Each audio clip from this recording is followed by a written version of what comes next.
Bismillahirrahmanirrahim. Assalamualaikum warahmatullahi wabarakatuh.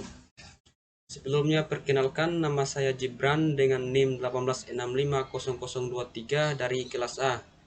Di sini saya akan mereview kembali materi yang telah dibawakan oleh dosen tentang perencanaan proyek. Jadi mungkin langsung saja pada pembahasan. Sebuah proposal adalah dokumen yang merinci biaya dan jadwal proyek serta menjelaskan langkah-langkah yang akan diambil oleh tim proyek untuk menghasilkan produk yang diinginkan. Dan perencanaan adalah sebuah proses yang berulang-ulang.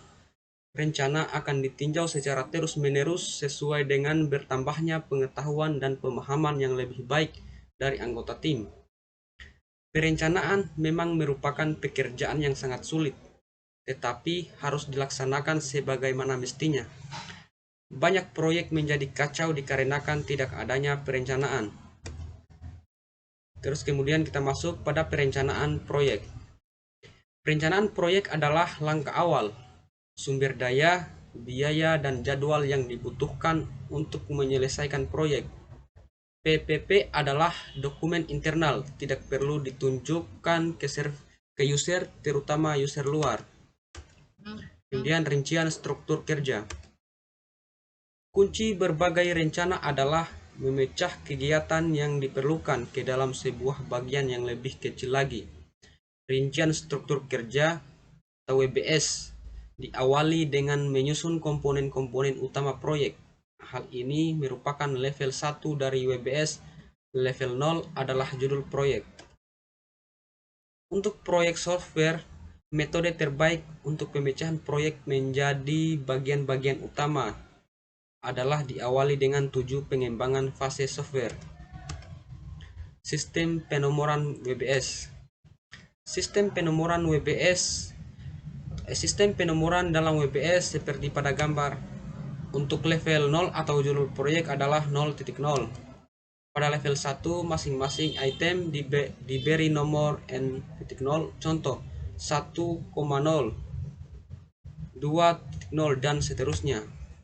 Kemudian masing-masing item pada level 2 di bawah item n.0 pada level 1 diberi nomor n.1, n.2, dan seterusnya. Contoh, di bawah level 1 item analisis yang bernomor 2.0, kita mempunyai item 2.1, 2.2 dan seterusnya.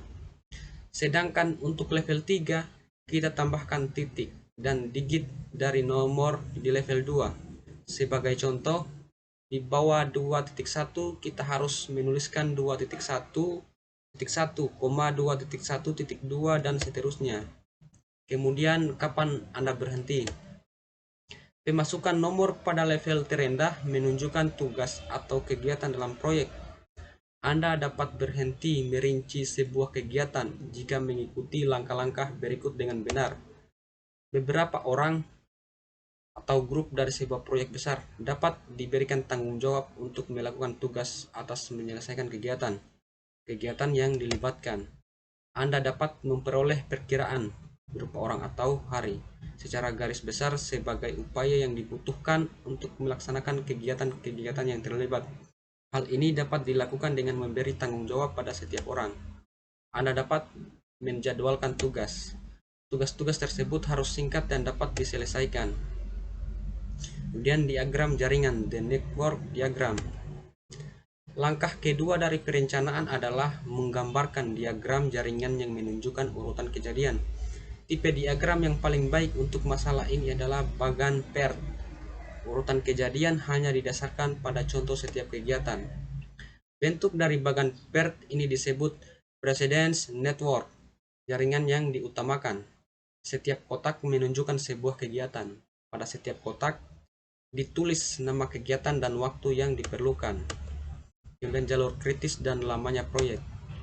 Bagan PERT dan jalur kritis adalah jumlah jalur atau serangkaian kegiatan yang dapat ditelusuri pada PERT sederhana di atas dengan mengikuti petunjuk garis panah. Lamanya waktu yang dibutuhkan untuk menelusuri setiap jalur dapat dijumlahkan dengan menambahkan lamanya waktu dari jalur masing-masing kegiatan. Kemudian jalur kritis CP critical path adalah jalur terpanjang dan didefinisikan waktu minimal yang dibutuhkan untuk mengerjakan proyek. PERT pada gambar 3.5 mempunyai jalur kritis yang terdiri dari kegiatan start, definition, analysis, design, program, B, system test, acceptance, operation, dan end. Proyek tersebut membutuhkan total waktu 135 hari. Menghitung biaya proyek. Jika kontrak proyek mempunyai harga tetap, manajer proyek dapat menghitung biaya kasar untuk tenaga kerja dengan cara mengalihkan tenaga kerja per hari dengan rata-rata biaya per hari. Biaya pekerja per hari disebut biaya penuh yang harus mencakup biaya operasi, sewa, administrasi pekerja, dan keuntungan. Untuk itu, Anda harus menambahkan biaya tetap seperti komputer time, sewa peralatan khusus, biaya tak terduga, dan sebagainya.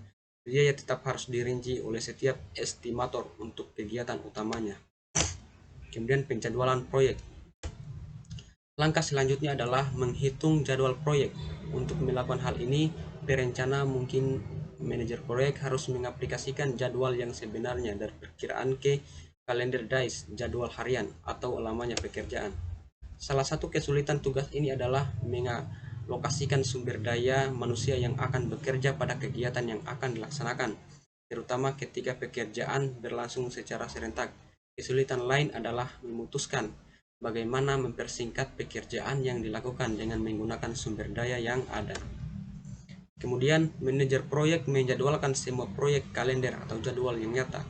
Metode terbaik untuk melakukan hal ini adalah dengan menggambarkan ke dalam Gantt. Di dalam Gantt chart atau bar chart. Kemudian outline, pendahuluan, perencanaan proyek. 1. Dilengkapi dengan semua pengetahuan ini, manajer proyek dapat menuliskan dokumen penting ini.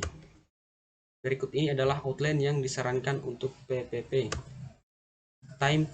Tim proyek, the project team.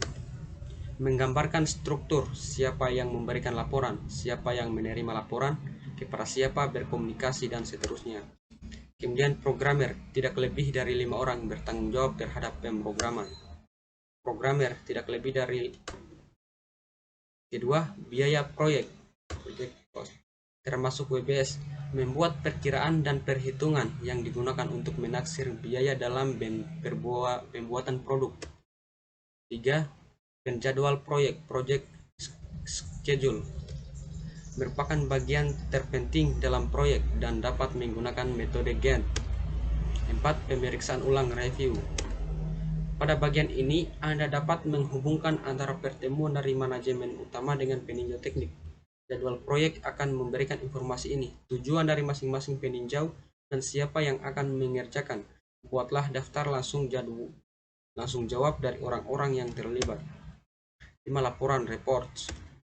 Bentuk dan isi dari laporan keadaan, laporan milestone, dan dokumen proyek lain dapat dirinci di dalam laporan tersebut. 6. Dokumentasi, documentation. Ada 2 jenis dokumen di dalam proyek, yaitu user dan manajemen proyek. 7. Asumsi. Di sini Anda dapat menetapkan harga berdasarkan asumsi, di mana sebagiannya adalah fakta yang diberikan oleh user. Kesimpulan, perencanaan itu seperti menunggang kuda. Kelihatannya sulit sebelum Anda mencoba, tetapi begitu Anda mencoba, maka segalanya akan menjadi mudah.